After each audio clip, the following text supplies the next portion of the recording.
Good evening, everyone. A very good evening to all of you, बच्चों. I am back on the Creatrix YouTube channel with the Lakshya batch for Power Electronics Thyristor Commutation. तो बेटा commutation कल हम लोगों ने start कर दिया था, पार्ट 1 हमने देख लिया था. आज देखेंगे पार्ट 2. कल मैंने आपको क्लास ए और क्लास बी कम्यूटेशन बताया था. आज मैं क्लास बी का एक मॉडिफाइड सर्किट आपको दिखाने वाला हूं और क्लास सी कम्यूटेशन के बारे में बात करने वाला हूं. तो बच्चों तैयार हो जाओ एकदम शानदार जानदार जबरदस्त सेशन के लिए. आप लोगों को काफी मजा आने वाला है, काफी कुछ सीखने मिलने वाला है बेटा, इसीलिए एंजॉय करेंगे एंड तक. चलिए तो let me start by introducing my self. My name is Ankit Goyal. I got all India rank 1 twice in GATE in 2014 and 18. I was awarded gold medal by President of India himself in the year 2013 when I graduated from IIT. Till date, I have trained over 2 lakh students for GATE and ESE and currently I am working as a director at an academy for GATE department. अब मेरे बारे में ये सारी बातें बहुत से बच्चे जानते हैं, लेकिन बच्चों मैं कहता हूँ सबसे इंपॉर्टेंट बात क्या है? सबसे इंपॉर्टेंट बात ये है, ये जो हमारी अनअकैडमी टीम है, क्रिएट्रिक्स टीम है, they work really hard in order to make sure just one thing कि हमारे बच्चे हर कंपटीशन में सबसे आगे रहें, हर कंपटीशन में एस करें, टॉप करें, बेहतरीन रैंक्स निकालें और जहां भी जाएं बेटा नाम रोशन करें. इसके लिए आपके पास इनिशिएटिव्स आते हैं, ना सिर्फ यूट्यूब पे आते हैं बल्कि अनअकैडमी ऐप पे भी आते हैं. इसीलिए अनअकैडमी ऐप इंस्टॉल कर लो मेरे दोस्तों and then access all our free initiatives simply by unlocking them using the code Ankit ESE. बहुत इजी है, ठीक है. और देखो यार, मेरी सारी स्पेशल क्लासेस का ये अड्डा है, यहाँ पे जाएंगे सभी स्पेशल क्लासेस पाएंगे. तो आपको बस क्या करना है, इस लिंक पे जाके भाई अपकमिंग में चेक कर लीजिएगा आगे कौन सी क्लासेस आने वाली हैं, और जो पहले हो चुकी हैं अगर उनको देखने का मन करे तो वो भी रिकॉर्डेड फॉर्म में देख सकते हो. यहाँ ढेर सारा प्रैक्टिस कंटेंट आपको मिलेगा, चाहे PSU एग्जाम्स की बात करें, चाहे गेट की करें, गेट के प्रीवियस ईयर्स की बात करें, subject by subject well arrange format में सब मिलने वाला है. और मेरी अगली स्पेशल क्लास कल सुबह 11 बजे होगी, जिसमें PS भीमरा के क्वेश्चन हम लोग प्रैक्टिस करेंगे फॉर इलेक्ट्रिकल मशीन. तो जुड़ना मत भूलना, कल सुबह 11 बजे शार्प. चलिए तो बच्चों आ जाते हैं आज के टॉपिक पे, थायरिस्टर कम्यूटेशन. तो यार देखो, अब हम क्या कर रहे हैं ना, क्लास बी कम्यूटेशन में हमने एक मॉडिफिकेशन कर दिया. सर जी क्या मॉडिफिकेशन कर दिया हमने ना बेटा, यहां पे मेन थायरिस्टर के एंटी पैरेलल एक डायोड डाल दिया. सारा सर्किट पहले जैसा ही है, ठीक है. फ्री व्हीलिंग डायोड दिखाया नहीं है, but free wheeling diode present है, ये मान के चलो बक कन्वर्टर है ये. लेकिन एक एक्स्ट्रा मॉडिफिकेशन मैंने किया, मेन थायरिस्टर के एंटी पैरेलल एक डायोड लगा दिया, ठीक है.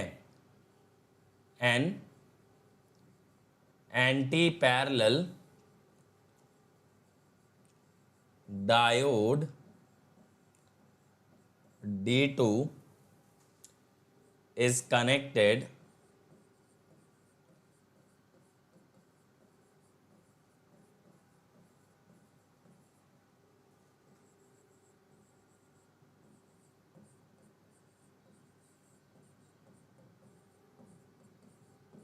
across main thyristor, ठीक है. तो यहां बेटा फ्री व्हीलिंग डायोड भी रहेगा, उसके बारे में घबराने की जरूरत नहीं है. अब हमें यह जानना है ना कि ये सर्किट काम कैसे करेगा. अब एक सबसे पहली बात बेटा, जब कभी दो डिवाइसेस एंटी पैरेलल होती हैं तो दोनों साथ में कंडक्ट नहीं करती. क्यों? अगर ये मेन थायरिस्टर कंडक्ट करेगा तो ये फॉरवर्ड होगा, करेक्ट. अगर ये फॉरवर्ड होगा तो ये डायोड उसके अक्रॉस उल्टा लगा है. इस थायरिस्टर का फॉरवर्ड होने का मतलब है यहां पे कुछ ऐसी पोलैरिटी का होना भाई, प्लस माइनस. अगर ऐसे प्लस माइनस आएंगे तो ये डायोड तो रिवर्स हो जाएगा भाई, ये डायोड तो रिवर्स हो जाएगा. सिंपल सी बात सोचो, ये प्लस ये माइनस, अगर ये प्लस माइनस है तो डायोड तो रिवर्स हो गया, आपका डायोड रिवर्स हो गया. अब बात यह है, कल जो हमने सर्किट पढ़ा बेटा, उसके अंदर मैंने आपको 3 मोड पढ़ाए थे. मोड 1 में, बल्कि 3 क्या 4 ही कह लो, फिर भी चलो 3 की बात करते हैं. मोड 1 में क्या हुआ था, सबसे पहले ऑक्सिलरी को ऑन किए थे, राइट. सबसे पहले हमने ऑक्सिलरी को ऑन किया था.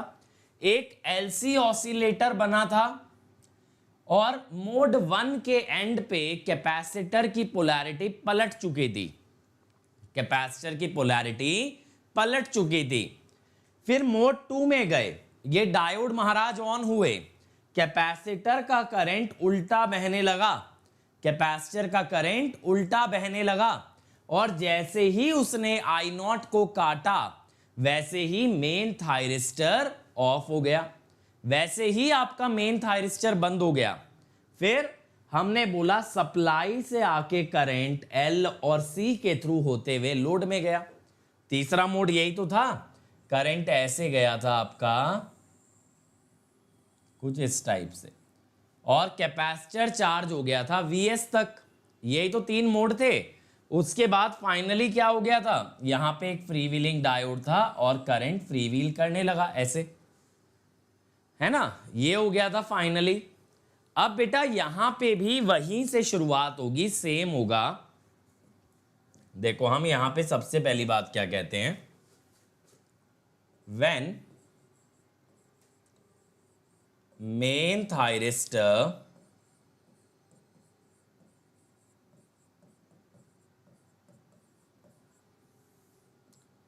TM is on, D2 is reverse biased and hence off। Okay sir. अब अगर बेटा मेरे D2 ऑफ हो गया तो अब यहां पे देखो जरा 1 बाय 1 चीजें कैसे होने वाली हैं, ठीक है, बेसिक से समझा रहा हूं। मोड 1, ठीक है, पूरा पूरा ड्रॉ करके नहीं दिखा रहा, फाइनली वेवफॉर्म तो ड्रॉ करेंगे ही, बट मोड 1 वगैरह ड्रॉ नहीं कर रहा हूं। अब आप समझने की कोशिश कीजिए। मोड 1 में क्या हुआ था, auxiliary thyristor is fired at t equal to 0।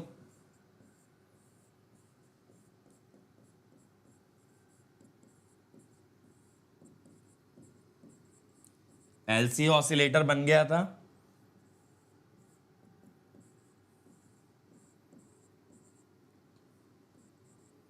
VC की इक्वेशन आ गई थी, आईसी हो गया था ICP sine omega naught T,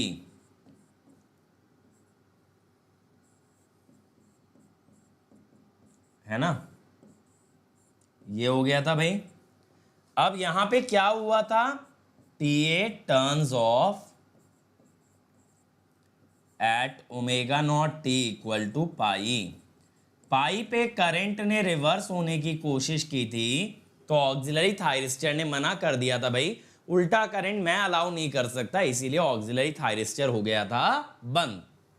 ये बात क्लियर हुई। अच्छा सर, अब इसके बाद क्या हुआ, इसके बाद आया मोड 2, ठीक है, इसके बाद आया आपके पास मोड नंबर 2। अब मोड नंबर 2 में क्या हुआ, डायोड D1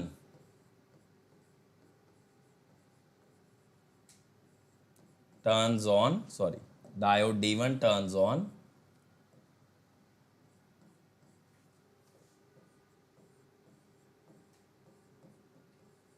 फिर से बेटा एलसी ऑसिलेटर फॉर्म्ड था।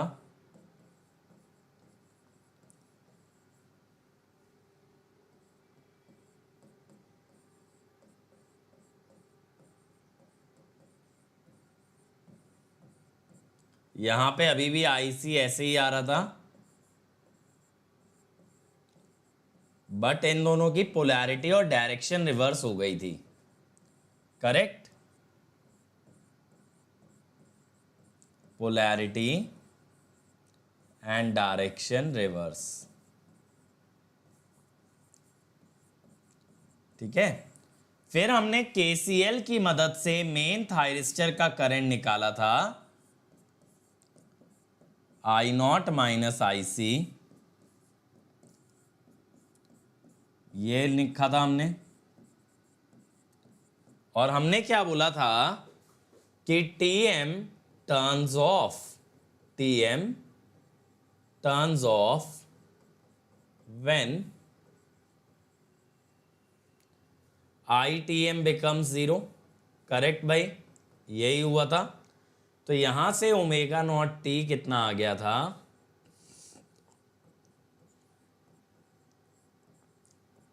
लेकिन मैंने क्या बोला था कि ये टाइम में जो है ना पाई जोड़ देना, क्योंकि पहला इंटरवल पाई का था, उसके बाद इतना टाइम और लगेगा एक्स्ट्रा, है ना। अब यहां पे VC कितना हो गया था भाई, VC became equal to VR VS cos sine inverse I0 by ICP। लेकिन ये ध्यान रहे रिवर्स पोलैरिटी चल रही थी भाई, ठीक है। तो यहां तक तो अभी भी सारी चीजें सेम रहेंगी, क्योंकि जब तक थायरिस्टर ऑन है बेटा, जब तक ये आपका TM ऑन है, तब तक डायोड बीच में इंटरफेयर नहीं कर सकता। ऊपर वाले डायोड का कोई इंपैक्ट ही नहीं आएगा जब तक मेन थायरिस्टर ऑन है। यानी मोड 1 और mode 2 remain exactly same as the earlier circuit. Okay sir. तो अब क्या हो, अब बेटा बात होगी मोड 3 की। मोड 2 के अंत पे ये मेन थायरिस्टर आपका बंद हो गया था, मोड 2 के एंड पे मेन थायरिस्टर आपका ऑफ हो गया था। लेकिन मेरे बच्चों कैपेसिटर की पोलैरिटी अभी भी कैसी थी, ऐसे, करेक्ट, यही थी ना। तो अभी भी तो LC ऑसिलेटर बन सकता है ना भाई, अभी भी तो LC ऑसिलेटर बन सकता है मेरे बच्चों, ऐसे देखो। अब ये LC ऑसिलेटर डायोड के थ्रू फॉर्म हो सकता है। अगर मेन थायरिस्टर आपका बंद हो गया तो then it can form through the anti parallel diode D2। बात क्लियर है। तो यहां पे डायोड D2 ऑन हो जाएगा in order to form a close loop, in order to form a LC oscillator. ठीक है, ये बात क्लियर हो रही है भाई, ये बात क्लियर हो रही है। रवि बेटा आप वीडियो पॉज करके स्क्रीनशॉट ले सकते हो, सिंपल है, नहीं तो वीडियो के बाद में ले लेना, कितनी मुश्किल चीज है। चलो अब देखो भाई, यहां पे कैपेसिटर का वोल्टेज है ऐसे VR, ठीक है। तो ये कैपेसिटर का करंट जाएगा ऐसे भाई IC, I0 इधर जा रहा है, तो डायोड में कितना करंट जा रहा है। अब बेटा देखो पहले भी LC ऑसिलेटर बना हुआ था, पहले भी इस केस में LC ऑसिलेटर बना हुआ था, अभी भी LC ऑसिलेटर वैसे ही बना हुआ है। तो मैं क्या कहूंगा कि LC ऑसिलेटर कंटिन्यू हो गया। अगर LC ऑसिलेटर कंटिन्यू हो गया मेरे भाई, तो मैं कहूंगा सेम इक्वेशन को आगे कंटिन्यू कर लिया जाए, सेम इक्वेशन को आगे कंटिन्यू कर लिया जाए। यानी कि हम क्या कर दें, यहां पे हम IC को अभी भी लेके चलें ICP sine omega naught T, ठीक है, and VC is VS cos omega naught T, और यहां पे T ग्रेटर देन T2। अब सर ये तो चलो समझ आ गया, आपने बोला LC ऑसिलेटर पहले भी था अब भी है, तो इक्वेशन क्यों ही बदलें, इक्वेशन हमने सेम रख दी। लेकिन मोड 3 कब तक चलेगा बेटा, ये तब तक चलेगा जब तक ये डायोड कंडक्ट करेगा। अब डायोड कब तक ऑन रहेगा भाई,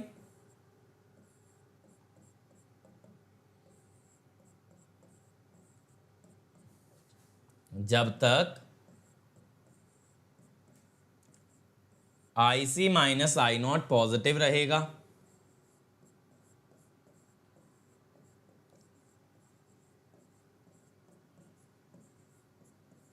ठीक है, अब मेरे बच्चों यहां पे आपको क्या देखने मिलेगा, देखो मैं आपको ड्रॉ करके बताता हूं।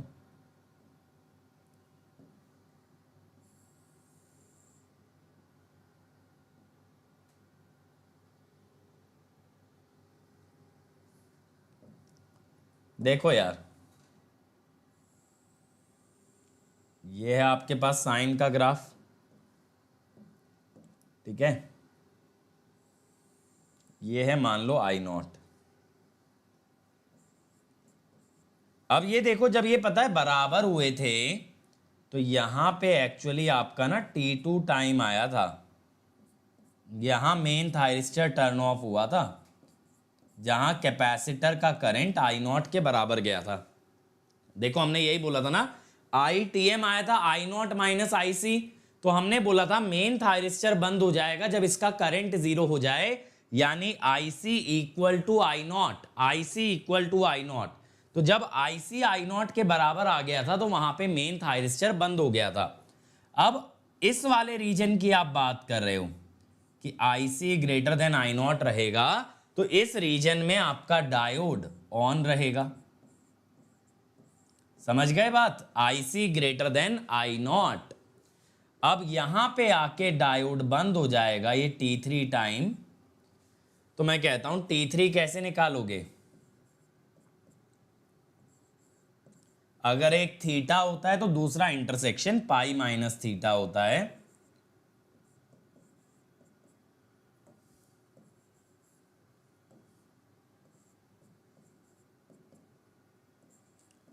अब बच्चों एक चीज ध्यान रखना, मैंने पहले भी बताया था, यहां पे हमने पाई क्यों ऐड किया था? क्योंकि ये मोड 1 के बाद में आया था। मोड 1 में पाई ऑलरेडी बीत चुका है, पाई वाला टाइम ऑलरेडी बीत चुका है। तो एक्चुअली ओमेगा नॉट T3 जब लिखोगे तो पाई ऐड कर देना। पाई क्यों ऐड कर देना? मोड 1 के नाम पे, ठीक है। Pi added because of mode 1। Okay sir, यहां तक बात समझ में आ गई? यहां तक बात समझ में आई भाई? बात समझ में आ गई सभी लोगों को? अब सर वीसी कितना आएगा? वीसी में डालना जरा, ये आएगा माइनस पाई माइनस थीटा है ना, cos sine inverse I naught by I C P. Sir ये तो देखा देखा लग रहा है फॉर्मूला।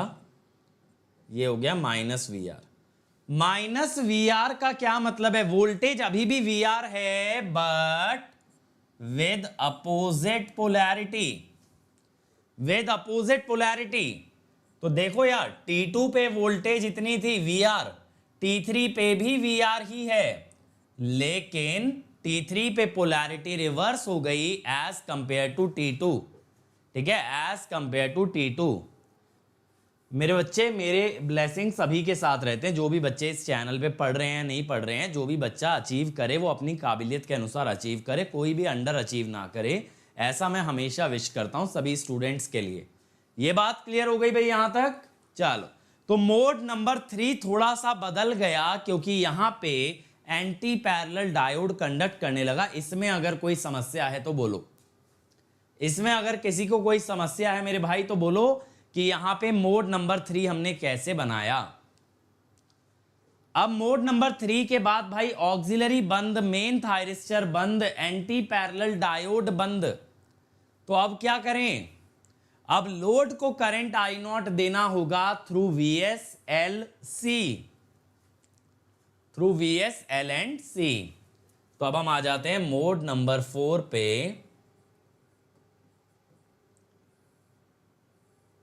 मोड नंबर 4 में क्या होने वाला है भाई?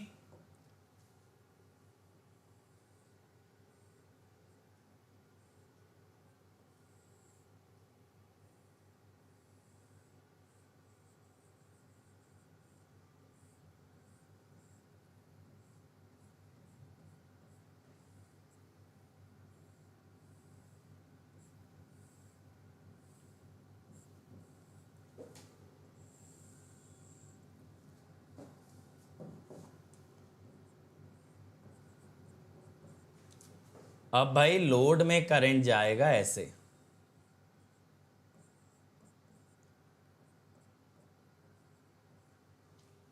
ठीक है। तो आई नॉट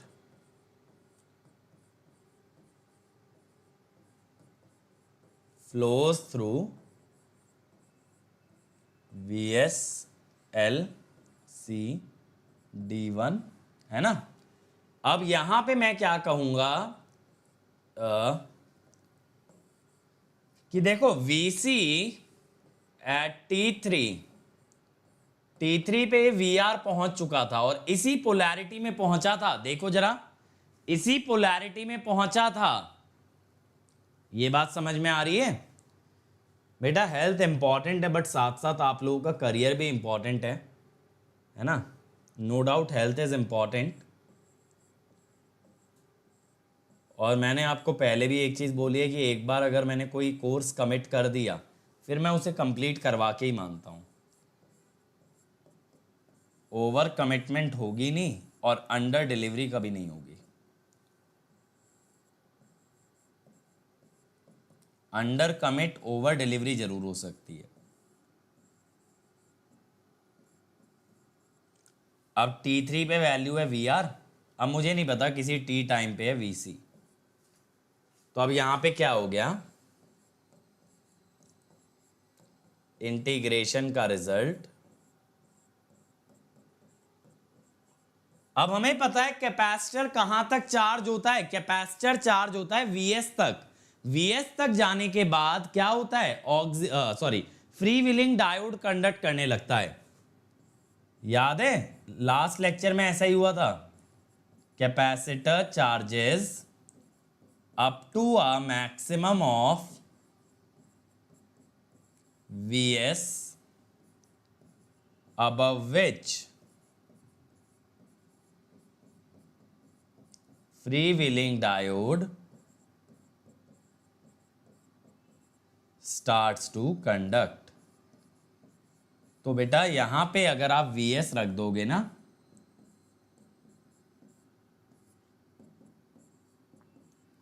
तो मान लो T4 पे है, ठीक है। अब उसके बाद फ्री व्हीलिंग डायोड हो जाएगा भाई, फ्री व्हीलिंग डायोड हो जाएगा और वहां पे करंट क्लोज लूप के अंदर फ्लो करने लगेगा through a free wheeling diode, through the free wheeling diode. बात समझ में आ गई भाई? बात समझ में आ गई क्या हो रहा है यहां पे?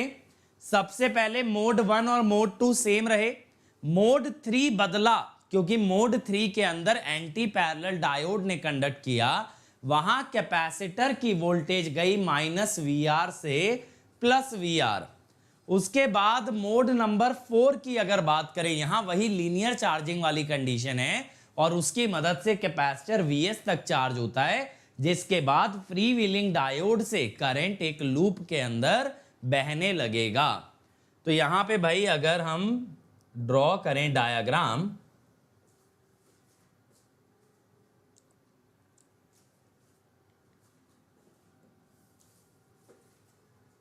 ठीक है, तो ड्रॉ करते हैं बढ़िया तरीके से यार। सबसे पहले मेन थायरिस्टर का करंट यार, ठीक है,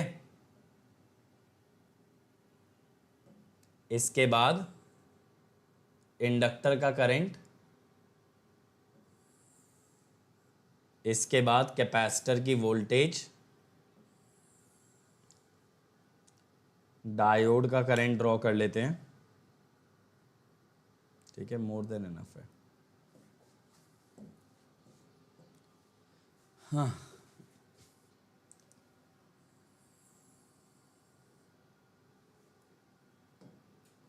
π/2 पाई 3π/2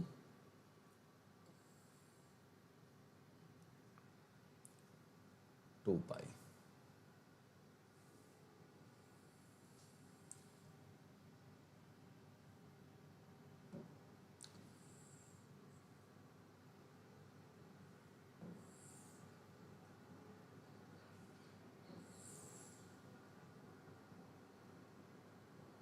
ठीक है भाई, चलो अब सबसे पहले अगर हम बात करें यहां पे कैसा ग्राफ बनेगा, तो देखो पहले मैं क्या है ना, जो कैपेसिटर का करंट है उसके लिए एक साइन बना के रख लेता हूं, एक रफ में साइन बना रहा हूं, नहीं मजा आया।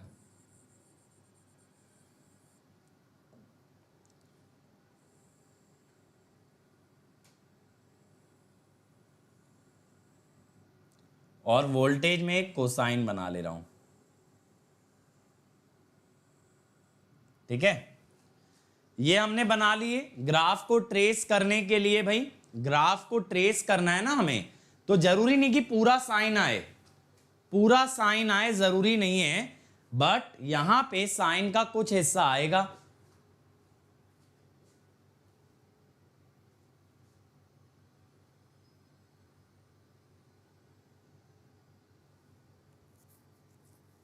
रुको जरा भाई,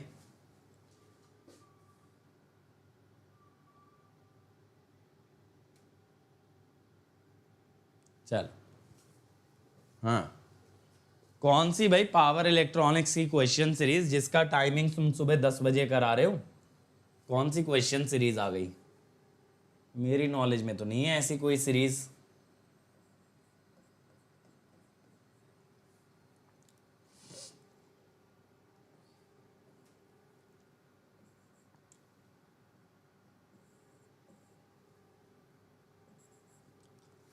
हाँ, अब देखो भाई, पहले मोड नंबर 1 में क्या हुआ? पहले मोड नंबर 1 में क्या हुआ? यहां पे मेन थायरिस्टर में आराम से करंट जा रहा था हमारा I0,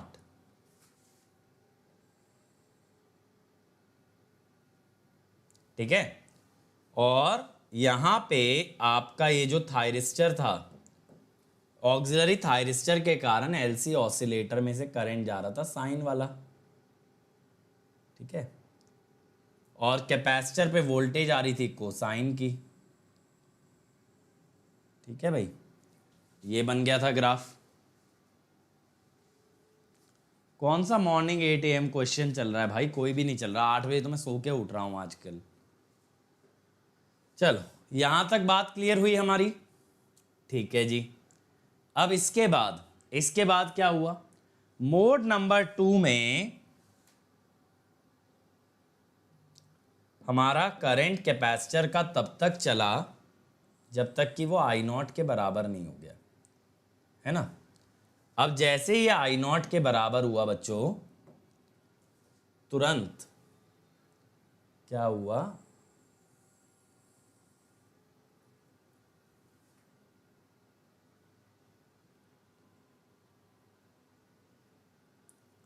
यहां पे I0 के बराबर हुआ तो यहां पे मेन थायरिस्टर हमारा बंद हो जाएगा, ठीक है। ये वाला जो है ना, ये -I0 दिखा रखा है मैंने,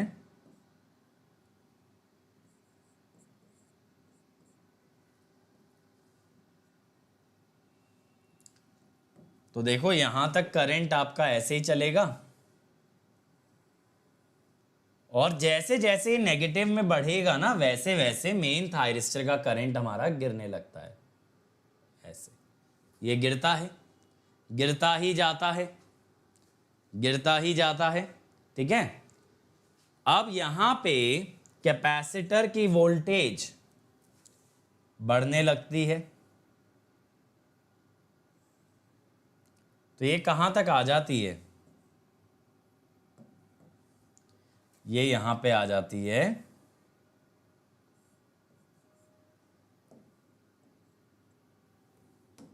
-VR, ठीक है। इस पॉइंट पे -VR हो जाती है। ये बात क्लियर हुई भाई? हाँ भाई, it is relevant for GATE. ये बात क्लियर हुई, -VR तक आ जाती है। अब इसके बाद कहानी बदलती है बेटा। देखो, ये था मोड नंबर 1, ये था मोड नंबर 2, अब शुरू होगा मोड नंबर 3। अब क्या होगा? Mode number 3। अब मोड नंबर 3 जो होगा उसमें भी एलसी ऑसिलेटर बनेगा,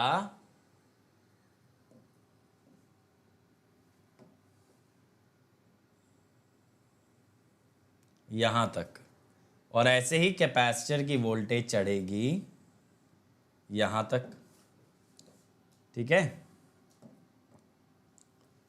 तो ये वाली जो वोल्टेज आएगी ना,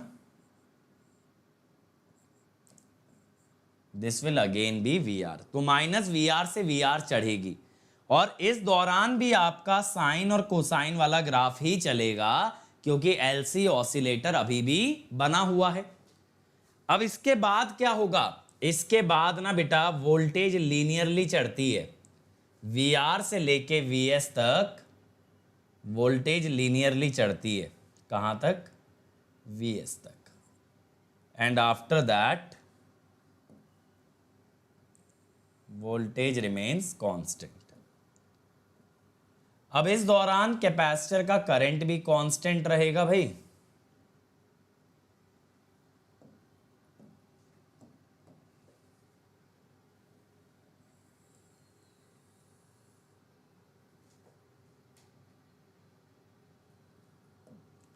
तो यहां पे आके कैपेसिटर का करंट हो जाएगा 0, ऐसे।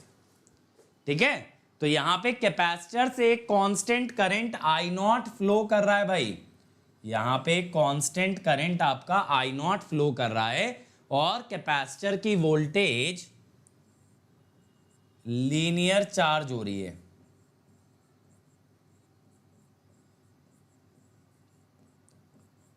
अब अगर मैं बात करूं डायोड के करंट की, तो बेटा डायोड यहां पे ऑन होता है, जहां पे मेन थायरिस्टर बंद होता है, यहां पे डायोड ऑन हो जाता है, और यहां पे जाके D2 मेरा ऑफ होता है, और उसमें करंट था IC माइनस आई नॉट। तो ऐसा एक साइन वाला ग्राफ आता है 0 के अबाउट। ये डायोड का करंट है, ये डायोड का करंट है। और डायोड कब से कब तक ऑन था भाई, T2 से T3 तक, T2 से T3 तक। हाँ, if any thyristor gate damage then only one mode is affected और एवरी मोड। डिपेंड करता है बेटा कोई एक कौन सा थायरिस्टर डैमेज हुआ है ना, कौन सा थायरिस्टर डैमेज हुआ है इस बात पे डिपेंड करेगा। अगर वो मल्टीपल मोड्स का पार्ट था तो मल्टीपल मोड इंपैक्ट हो जाएंगे। तो अब यहां पे देखो मैं क्या बोलता हूं, TM इज रिवर्स बायस। ध्यान से सुनिएगा, until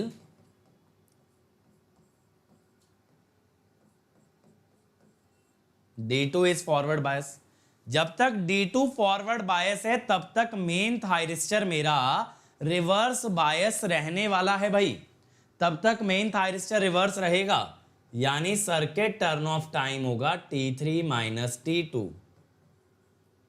अब देखो T3 का फॉर्मूला अभी मैंने आपको लिखवाया था,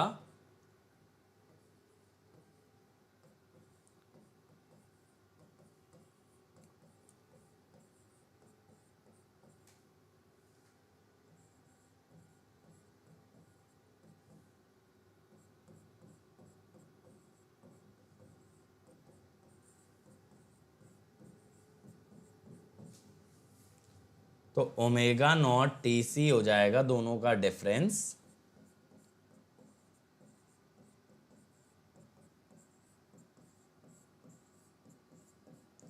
तो यहां से ना सर्किट टर्न ऑफ टाइम बदल गया। तो basically by using an anti parallel diode TC changes, बस इतना चेंज आया है। By using anti parallel diode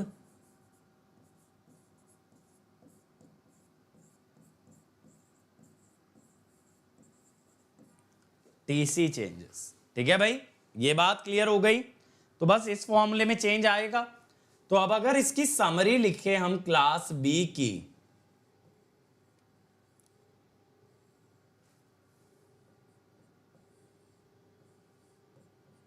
तो देखो भाई मेन थायरिस्टर का पीक करंट आई नॉट, कोई भी कॉन्फ़िगरेशन हो, ऑक्सिलरी थायरिस्टर का पीक करंट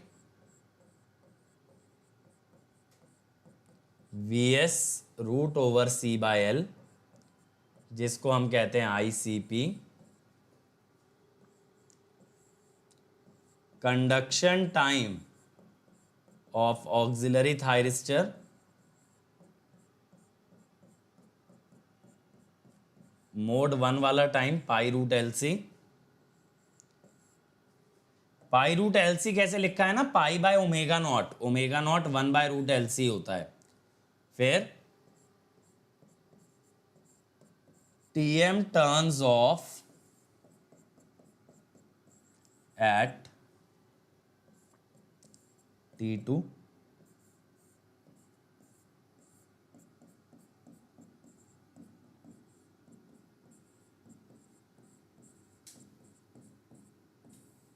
ठीक है। अब इसके बाद ना सर्किट टर्न ऑफ टाइम के दो फॉर्मूले हो जाएंगे आपके पास, एक तो CVR/I0 विदाउट D2 और √LC पाई -2 साइन इनवर्स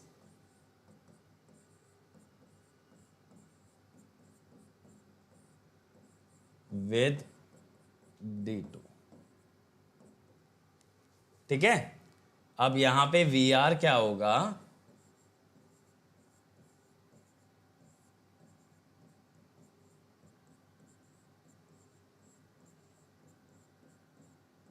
ये होगा, सिंपल है ना। तो ये बात क्लियर हो गई, ये बात क्लियर हो गई भाई। और इसकी मिनिमम और मैक्सिमम वैल्यू भी हमने देखी थी।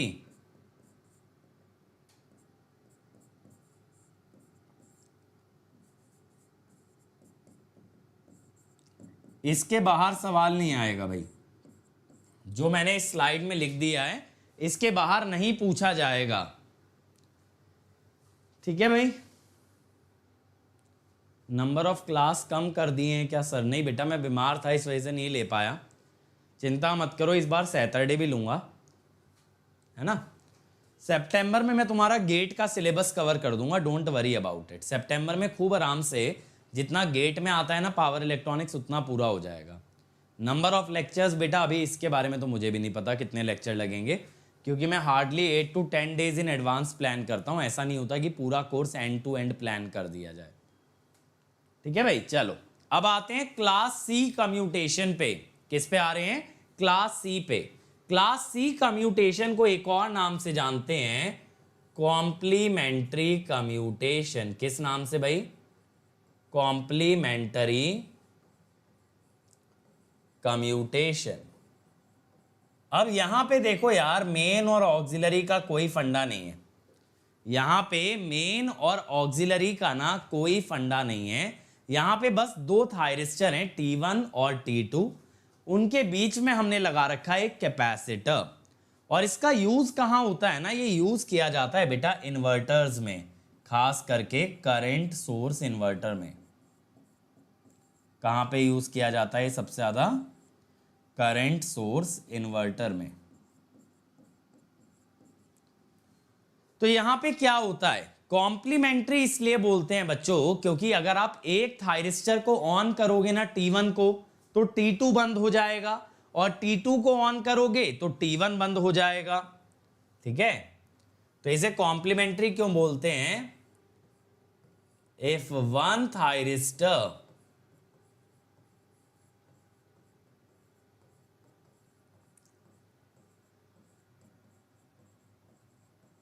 is turned on,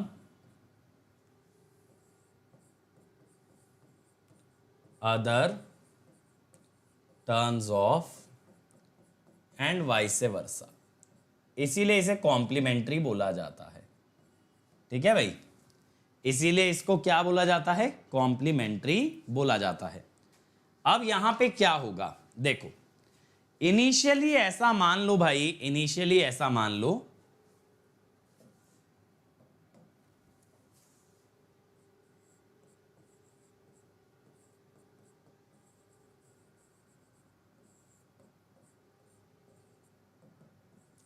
T2 को ऑन मान लो। ठीक है, अब ये जो कैपेसिटर है, जब T2 ऑन है ना, तो देखो यहां से करंट कैसे जा रहा होगा। एक तो करंट ऐसे जा रहा होगा और एक करंट ऐसे जा रहा होगा। इस कारण से ना कैपेसिटर पूरा चार्ज हो चुका होगा, कहां तक? Vs तक। VC चार्ज होगा सप्लाई वोल्टेज तक यानी कि VS तक। अब बेटा एक बात को ध्यान से सोचें, अगर T2 ऑन है तो आप T2 को मान सकते हो भाई शॉर्ट सर्किट। क्या मान सकते हो? Short circuit. तो अगर आप देखो पॉजिटिव टर्मिनल जुड़ गया भाई इसके एनोड से और नेगेटिव ऐसे घूम के जुड़ गया कैथोड से। अगर आप ध्यान से देखें इस फिगर को बेटा तो T1 थायरिस्टर की वोल्टेज VC के बराबर आ रही है which is equal to VS, therefore T1 is forward biased. T1 is forward biased. अब यानी T1 तैयार है, T1 फॉरवर्ड है। वो क्या कह रहा है? मुझे गेट पल्स दे दो, मैं चालू हो जाऊंगा। मैं अपनी तरफ से पूरी तैयारी करके बैठा हूं भाई, जैसे ही गेट पल्स मिलेगी मैं ऑन होने के लिए रेडी हूं। लेकिन जैसे ही आप इसे गेट पल्स दोगे T2 बंद हो जाएगा। सर T2 क्यों बंद हो जाएगा? ऐसा क्यों होगा सर? क्योंकि देखो बेटा पॉजिटिव वाला एनोड टर्मिनल जुड़ गया माइनस से और इसके ऑन होते ही कैथोड टर्मिनल जुड़ गया प्लस से। ध्यान दो इस बात पे, जैसे ही T1 ऑन हुआ ये नेगेटिव टर्मिनल जाके जुड़ा आपका एनोड से और पॉजिटिव जाके जुड़ा कैथोड से। हो गया ना T2 रिवर्स बायस, हो गया T2 इमीडिएटली रिवर्स बायस। और यही कारण है कि T1 ऑन करते ही T2 ऑफ होगा, जिसकी वजह से बोलोगे कॉम्प्लीमेंट्री कम्यूटेशन। तो अब हम यही करते हैं, हम क्या करते हैं at T equal to 0 T1 is fired, T1 is fired, ठीक है। तो as soon as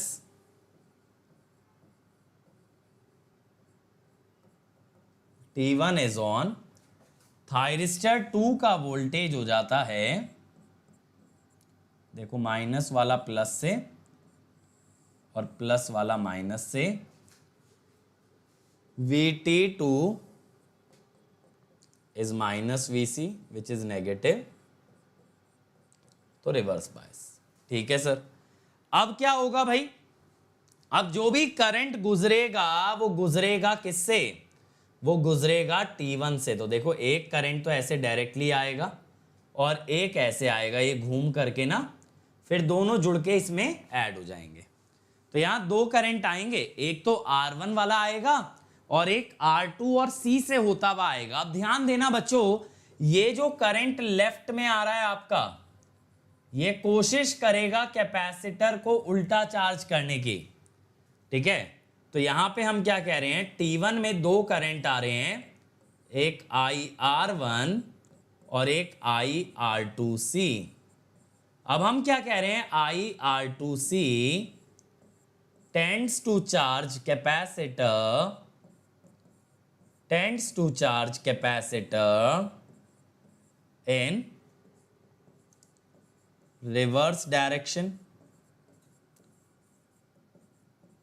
तो आप ये कह सकते हो ना बेटा, इनिशियली कैपेसिटर चार्ज था Vs तक, अब ये करंट उल्टी चार्जिंग की कोशिश कर रहा है, यानी कि माइनस Vs तक चार्ज करने की। इनिशियली कैपेसिटर मेरा चार्ज था Vs तक, अब ये उल्टा चार्ज कराने की कोशिश कर रहा है, यानी कि माइनस Vs तक चार्जिंग की कोशिश की जा रही है। तो अगर यहां ट्रांजिएंट वाली इक्वेशन लगा दें तो Vc infinity plus 0 minus infinity e to the power minus T by R2C, e to the power minus T by R2C। ये बात क्लियर हुई भाई? ये बात क्लियर हो गई। अब अगर मैं आपसे पूछूं कि भाई ये करंट बता दो,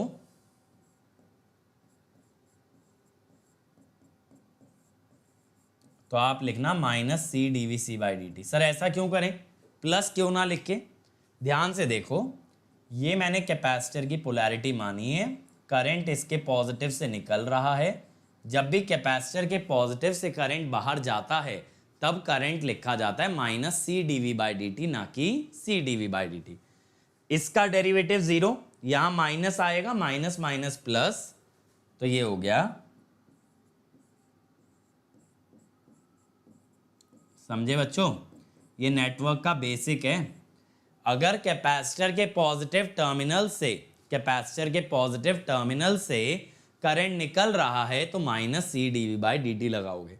अरे पहले एक केस तो समझ लो, T2 फायर्ड फर्स्ट, यहाँ इसका कोई लेना देना नहीं है, फर्स्ट कौन है।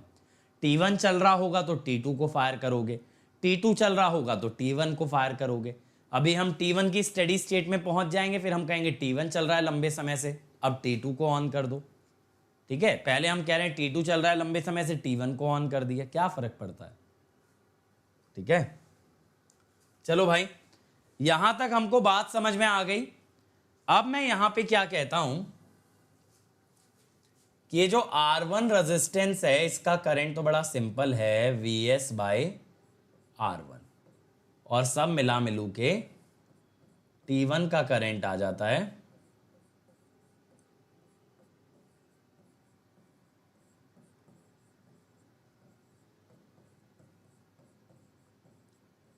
ये आ गया जी।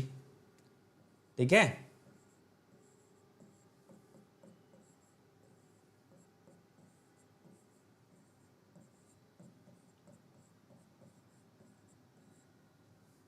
अब मैं क्या कहता हूं,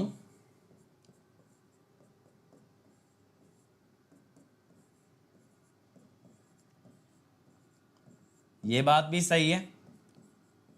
अब मैं ये कहता हूं कि T2 is reverse biased till VT2 less than equal to 0।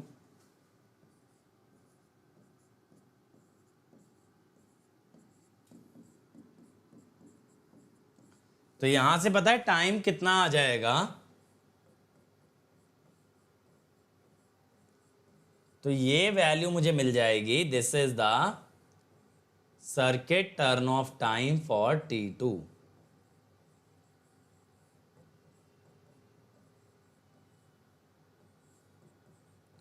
इतनी देर तक रिवर्स रहेगा, इतनी देर तक रिवर्स रहेगा। अब बेटा ऐसे ही करते करते लंबे समय में T1 चला जाएगा स्टेडी स्टेट पे। T1 वाली सिचुएशन में कैपेसिटर फुल चार्ज हो जाएगा, यानी कहां तक, माइनस VS तक, या फिर ये कह दो VS विद अपोजिट पोलैरिटी। अब देखो हम क्या बोल रहे हैं, एट स्टेडी स्टेट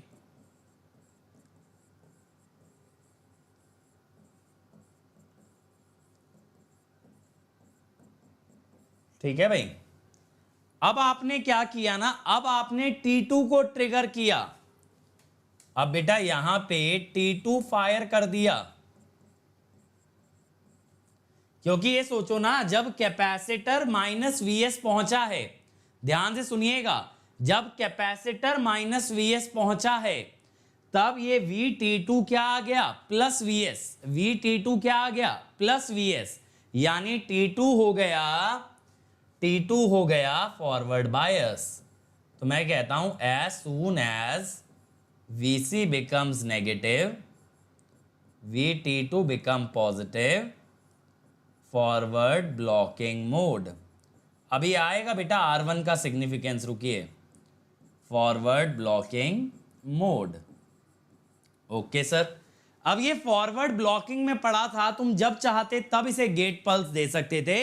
अब जैसे ही गेट पल्स दी मेरे बच्चों, ये देखो एनोड से जुड़ गया नेगेटिव, कैथोड से जुड़ गया पॉजिटिव, हो गया T1 रिवर्स बायस।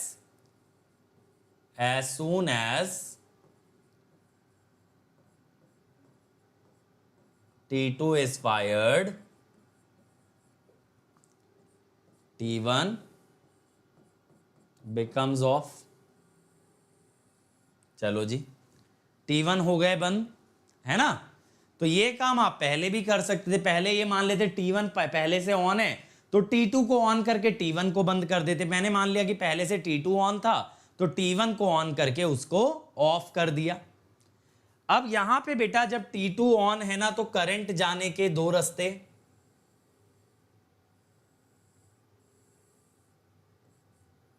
एक तो करंट ऐसे जाएगा और एक सीधे सीधे आएगा ऐसे।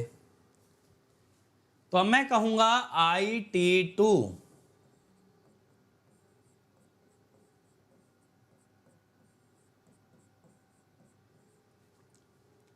अब ये जो VC है इनिशियली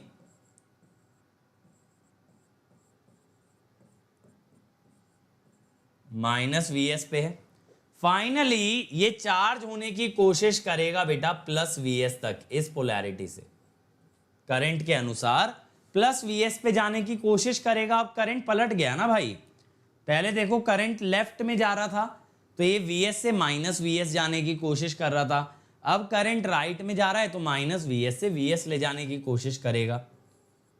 तो Vc की इक्वेशन लिख दो भाई, लो जी।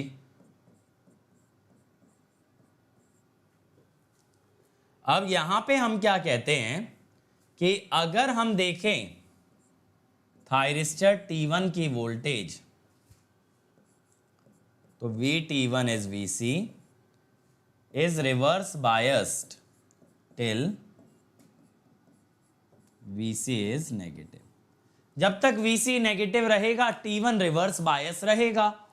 आप ऐसे सोचो ना बच्चों, ऐसे देखो कि ये VC का पॉजिटिव टर्मिनल पॉजिटिव से जुड़ा है और ये नेगेटिव टर्मिनल इसके नेगेटिव से जुड़ा है, इसीलिए T1 आ रहा है VC के बराबर। लेकिन VC अभी खुद नेगेटिव है ना भाई, VC अभी खुद नेगेटिव है, -Vs है, VC देखो खुद ही -Vs है, इसीलिए VT1 भी नेगेटिव है, यानी कि T1 is reverse biased, T1 is reverse biased.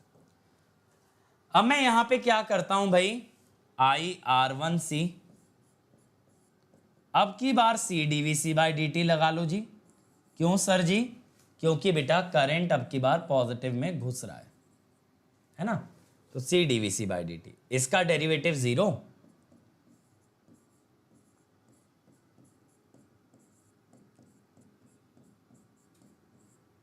ये आ गया भाई।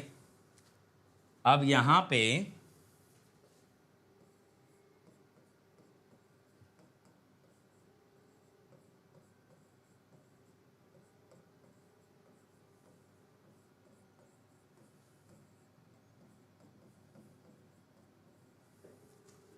अब हमारा जो VT1 है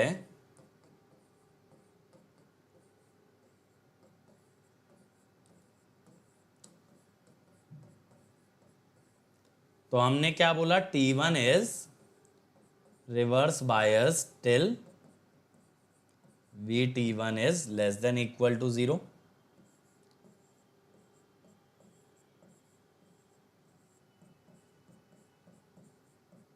यहां से भी सॉल्व करके निकालोगे ना, टाइम आता है R1C ln2, तो ये आ गया।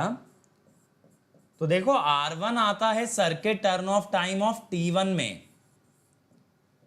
ठीक है, और R2 आता है T2 वाले में। R1 आता है T1 वाले में और R2 आता है बेटा T2 वाले में। अब यहां पे अगर हम वेवफॉर्म की बात करें, यहां पे ना बेटा मुझे 3 ग्राफ बनाने हैं। कौन कौन से 3 ग्राफ? एक तो T1 का करंट, एक T2 का करंट, एक कैपेसिटर की वोल्टेज।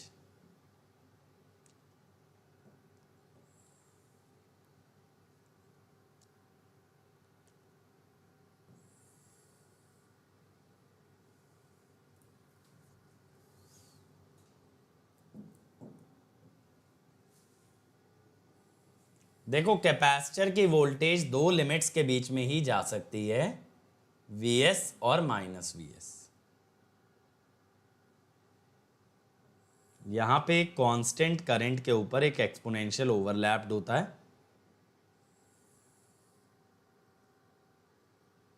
ठीक है। चल अब इनिशियली ना बेटा जब हम Vc की बात करते हैं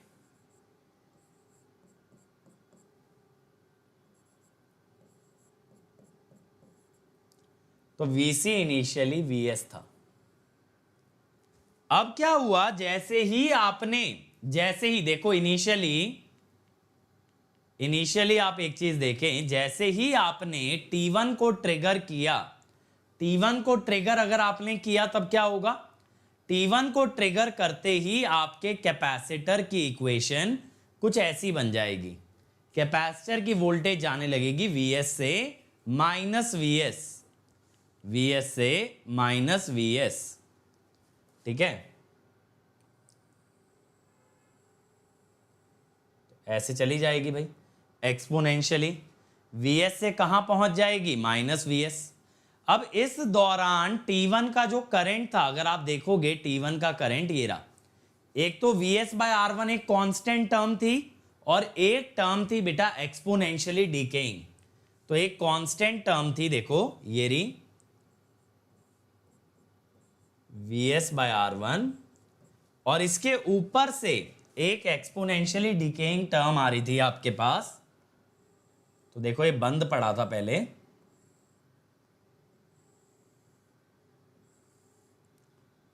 ऐसे आई, एक्सपोनेंशियली डीके कर गई, ठीक है। और T2 में, पहले T2 में करंट फ्लो कर रहा था, लेकिन T1 ऑन करते ही T2 हो गया बंद, T1 ऑन करते ही T2 हो गया बंद। तो ये तो बात हो गई जो मैंने आपको फर्स्ट हाफ सिखाया, जहां पे आपने T1 को ट्रिगर किया।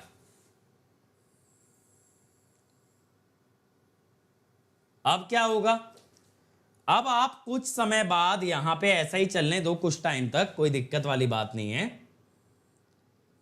थोड़ा और वेट कर लो, जब इतना कर लिया ऐसे ही चलने दो।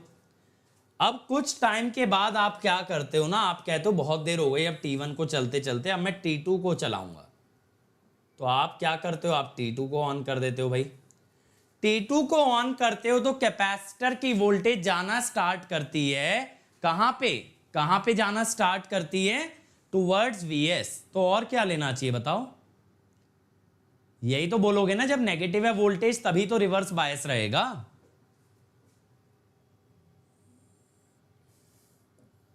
तो बेटा यहां पे हमारी कैपेसिटर की वोल्टेज जाना स्टार्ट करेगी टुवर्ड्स Vs।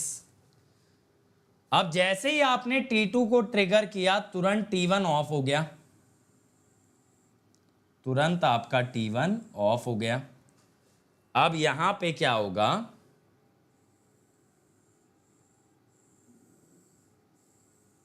यहां पे आपका एक तो कांस्टेंट वोल्टेज, कांस्टेंट करंट मिलेगा,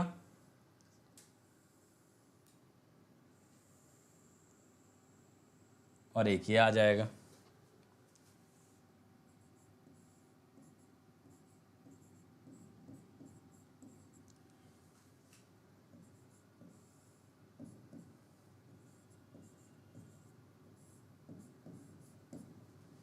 टू Vs/R1, ठीक है। ये बात क्लियर हो गई भाई, ये बात क्लियर हो गई। तो अब यहां पे क्या होगा कि भाई अगर हम देखें सर्किट टर्न ऑफ टाइम, तो ये वाला जो है ना, ये सर्किट टर्न ऑफ टाइम है पहले थायरिस्टर का T2 का, और यहां पे है ये T1 का। ये बेसिकली है TC2 और ये है TC1, सही है। तो यहां पे देखो यार जरा फॉर्मूले क्या क्या आ गए।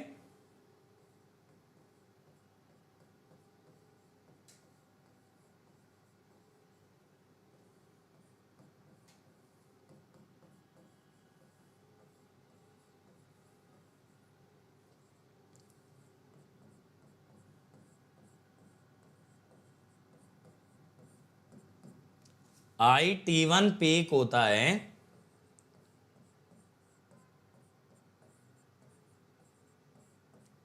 ये कैसे लिखा मैंने, देखो ये जो T1 की इक्वेशन है, इसमें एक्सपोनेंशियल को 1 कर दिया फॉर मैक्सिमम, एक्सपोनेंशियल को 1 कर दिया for maximum. Nature of graph में क्या नहीं समझ आया साजन, बताओ भाई। T2 पीक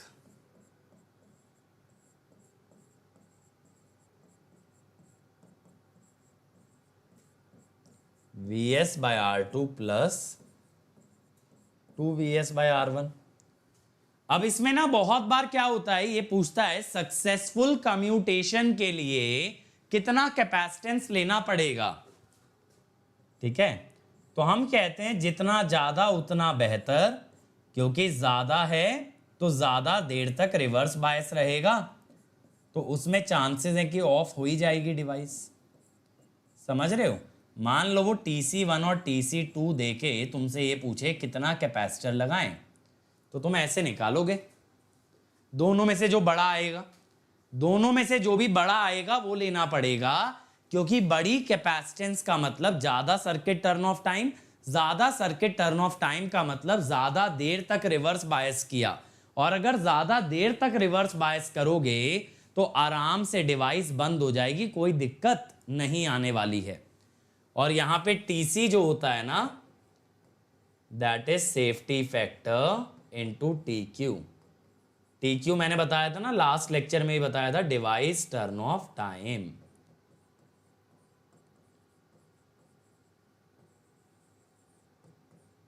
ठीक है, स्टार्टिंग से प्लीज देखो भाई। इनिशियली हमने क्या बोला था, कैपेसिटर चार्ज है Vs तक। अब हमने क्या किया था, हमने T1 को ऑन किया था, हमने बोला था कैपेसिटर जाएगा Vs से माइनस Vs, है ना, T1 के थ्रू कैपेसिटर जाएगा Vs से माइनस Vs, और करंट के अंदर एक कांस्टेंट टर्म आएगी और एक एक्सपोनेंशियली डिकेइंग टर्म आएगी। तो देखो ये Vs है, कैपेसिटर गया Vs से माइनस Vs तक, और करंट के अंदर ये डॉटेड लाइन माने कांस्टेंट टर्म, और उसके ऊपर एक एक्सपोनेंशियली डिकेइंग टर्म, ये आ गया। अब हमने बोला भाई यहां पे अगले केस में, अब T2 को फायर करते ही T1 बंद हो गया, कैपेसिटर इनिशियली है माइनस Vs पे, कहां जाएगा, प्लस Vs पे, और करंट में इसके भी एक कांस्टेंट टर्म और एक एक्सपोनेंशियली डिकेइंग। तो हमने यही किया, कैपेसिटर गया माइनस Vs से प्लस Vs, करंट में ये डॉटेड लाइन माने कांस्टेंट, उसके ऊपर एक एक्सपोनेंशियली डिकेइंग टर्म, और जैसे ये ऑन हुआ ये ऑफ हो गया, जब ये ऑन हुआ था तो ये ऑफ हो गया था। ठीक है भाई, चलो अब जरा क्वेश्चन देखें। The figure shows which type of commutation, बताइए कौन सा कम्यूटेशन है ये। Come on everyone, be quick guys, be quick. कौन सा कम्यूटेशन है ये?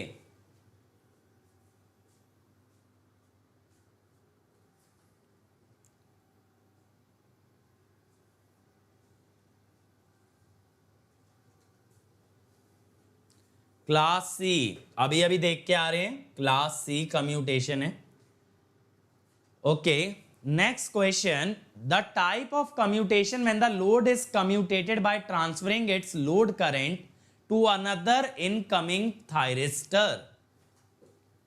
बताओ भाई, ऐसा कौन सा कम्यूटेशन होता है जहां पे कि एक थायरिस्टर अपना करंट ट्रांसफर कर देता है दूसरे थायरिस्टर को।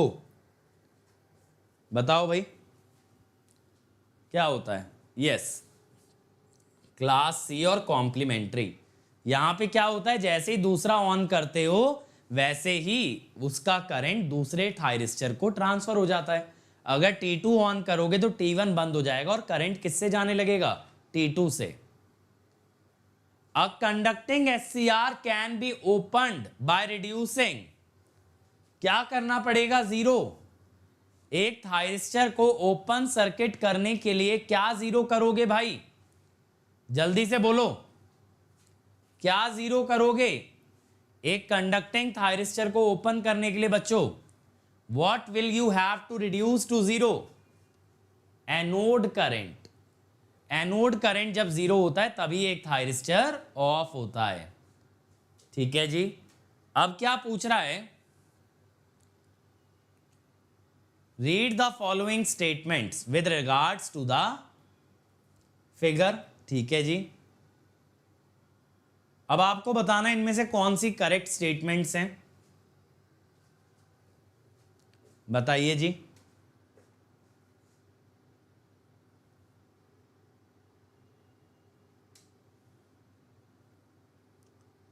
बोलो भाई, इनमें से कौन सी स्टेटमेंट्स करेक्ट हैं? ये भी दिखा रखा है आपको माइनस प्लस।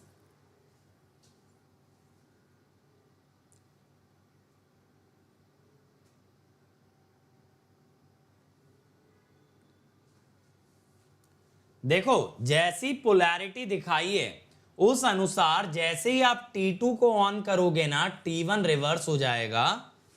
तो ए सही है, T1 को ऑफ करने के लिए T2 को ऑन कर दो, ए तो सही है।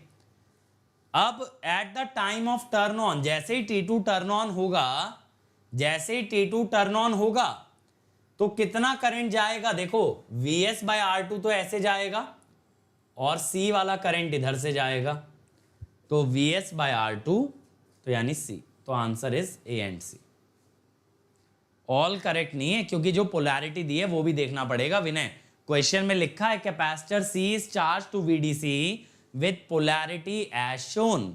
तो यहां पे जैसे ही आप T2 को ऑन करोगे T1 इमीडिएटली रिवर्स हो जाएगा।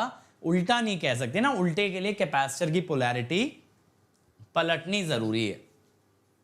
ठीक है, अगला देखिए भाई, the circuit is a current commutated DC to DC chopper where THM is the main thyristor, THOX is auxiliary SCR. The load current is constant at 10 ampere. THM is turned off between left to right होता तो फिर BD आता answer भाई विनय। अब देखो इस question के अंदर ये पूछा है कि मेन थायरिस्टर किस से किस इंटरवल में बंद हो जाता है। आपको ये पता है कि ये करंट कम्यूटेशन है, आपको ये मालूम है कि ये करंट कम्यूटेशन है, तो ऑफ कितने समय पे होता है T2 पे, जो कि कितना था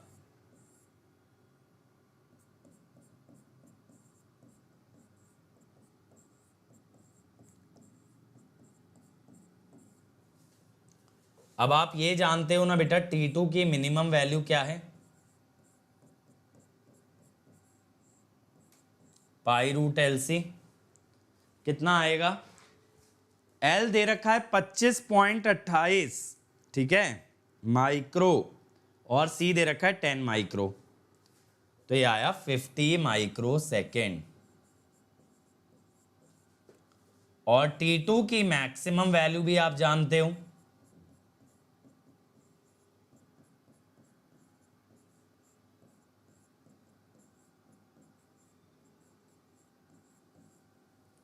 ठीक है 50 से 75 माइक्रो सेकेंड। इसीलिए मैं मिनिमम और मैक्सिमम लिखाया था। ये सवाल गेट का है कि कितनी लिमिट के बीच में वो ऑफ हो जाएगा। 50 से 75 के बीच में पक्की बात है वो ऑफ हो ही जाएगा। ठीक है भाई, क्लियर हुआ सभी लोगों को ये चीज। और बेटा आज का चैलेंजर प्रॉब्लम देख लेना, 8 बजे सॉल्व कराऊंगा मैं। आज का चैलेंजर प्रॉब्लम पावर इलेक्ट्रॉनिक्स से ही बेस्ड था, कम्युनिटी पोस्ट में डला हुआ है, उसको चेकआउट जरूर करें। और जो बच्चे अभी प्लस पे नहीं है जल्दी से प्लस पे आ जाएं, क्योंकि यहाँ पे लाइव क्लासेस का मजा अलग है। यहाँ पे आप मेरे साथ लाइव बात कर सकते हो via audio during the class. यहाँ कॉम्प्रिहेंसिव के साथ क्रैश कोर्स मिलेगा, डेली असाइनमेंट और हर संडे होगा टेस्ट, और सभी डाउट का प्रोवाइड कराया जाएगा वीडियो सोल्यूशन। बट अगर और ऊंची उड़ान भरनी है तो आइकॉनिक के लिए जाओ, वहां ये सब तो है ही, along with a personal coach जो पूरा स्टडी प्लानर बनवाता है आपका। टीचर्स आपको गाइड करते हैं in the study booster session, test analysis मिलता है, स्टडी मटेरियल मिलता है, और डेडिकेटेड डाउट क्लियरिंग इंस्ट्रक्टर होता है जिससे आप 1-to-1 डाउट क्लियर कर सकते हो। ठीक है, तो यहाँ पे आपको कोड लगाना पड़ेगा अंकित ESE, जिससे मिलेगा immediate discount and you will come under my personal guidance. अब बेटा फॉर्मूला कैसे याद करना है ये तो तुम्हें डिसाइड करना पड़ेगा, कौन कौन से याद करने, मैं तो यही बता सकता हूँ। और बेटा मेरा 8 सितंबर से 7 AM पावर सिस्टम स्टार्ट हो रहा है प्लस पे। तो अगर मुझसे पावर सिस्टम पढ़ना है जिसमें 1000 से ज़्यादा क्वेश्चन होंगे, डेली डिस्कशन होगा, और सारे हैंड रिटन नोट्स आपको PDF फॉर्म में प्रोवाइड कराए जाएंगे। अगर करना चाहते हो तो जल्दी से प्लस पे आ जाओ using the code Ankit ESE। और ये नए बैचेस भी स्टार्ट हुए हैं यार, क्रैक गेट 2022 का बैच A, आरोहन का batch G for electrical and DC। Arohan is for GATE 2023। Other than that ESC prelims के लिए भी नया बैच आया, batch A for technical electrical as well as ECE. इसके बाद ये देखो, अभी तो बेटा कोई ऐसा प्लान नहीं है एई का क्रैश कोर्स कराने का। कौन सी स्टडी इंक्वायरी है भाई तुम्हारी जिसके लिए मुझे कॉल करने की जरूरत है? यहां पे बेटा आस्क का डाउट फीचर आ गया है, जिसके अंदर आपके सभी डाउट्स का वीडियो सॉल्यूशन प्रोवाइड कराया जा रहा है। आप कभी भी कितने भी डाउट पूछ सकते हो। बस आपको अगर आपका क्वेश्चन ऑलरेडी आंसर्ड है तो उसका डाउट का आंसर इमीडिएट मिल जाएगा, और अगर वो डाउट ऑलरेडी आंसर्ड नहीं है तो उसके लिए आपको थोड़ा सा वेट करना पड़ेगा, उसका वीडियो सॉल्यूशन बना के दे दिया जाएगा। नहीं बेटा, हिंदी में होगा कोर्स। और यहां पे अगर आप अभी 6 मंथ्स के लिए ज्वाइन कर दो, 3 मंथ का एक्सटेंशन आपको दिया जा रहा है ताकि आप ईएससी मेंस तक तैयारी कर पाएं। बट बेटा मैं यही रिकमेंड करूंगा, ज्वाइन करते हो तो 2 इयर्स के लिए ज्वाइन करो ताकि मल्टीपल एग्जाम क्रैक कर पाओ, और एग्जाम क्रैक करने के चांसेस भी ज्यादा हों, क्योंकि भाई बेसिक से कोई भी कंसेप्ट डिलीवर करने में, समझने में टाइम लगता है, डेवलप करने में चीजों को टाइम लगता है। इसीलिए 2 साल दोगे तो बहुत अच्छी रैंक निकाल सकते हो, और उसमें भी 2 साल अगर आइकॉनिक को दोगे तो 2 साल आपके साथ एक टॉपर काम करेगा, तो ऑब्वियसली बेटा अगर आपके साथ एक टॉपर लगा रहेगा तो बहुत अच्छा कर लोगे, क्योंकि आपका टाइम मैनेजमेंट, सेल्फ स्टडी सब कुछ बेहतरीन तरीके से मैनेज हो जाएगा।